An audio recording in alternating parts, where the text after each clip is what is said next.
Opening statements. Milord, আসামি mobile দেখা ছাড়া কিছুই খেতে চায় না, সারাক্ষণ কার্টুন দেখে এবং গেমস খেলে। আসামি সম্পূর্ণরূপে মোবাইল আসক্ত। Objection milord. Objection overruled, you may proceed. আসামি তার বাবার মোবাইল দেখতে দেখতে হাত থেকে ফেলে ডিসপ্লে ভাঙারও রেকর্ড আছে। মহামান্য আদালতের কাছে আসামির সর্বোচ্চ শাস্তি আজীবন মোবাইল নিষিদ্ধ করা জোর দাবি জানাচ্ছি।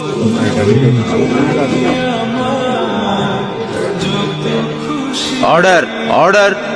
আসামি কি কিছু বলতে চায়?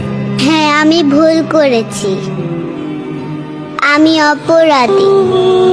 আমি মোবাইল ছাড়া খেতে চাইনি, কিন্তু খেতে চাইনি বলে কেউ গল্প করে আদর করে খাওয়াইনি তো। আমাকে মোবাইল দিয়ে ভুলিয়েছে, আমিও ভুলেছি। এখন মোবাইল ছাড়া খেতে ইচ্ছে করে না। কিন্তু তুমি তো মোবাইলে গেমও খেলো। আমার তো খেলতে ইচ্ছে করে, কেউ তো আমার সাথে খেলে না, খেলতে নিয়েও যায় না। এখন আমি কি করব?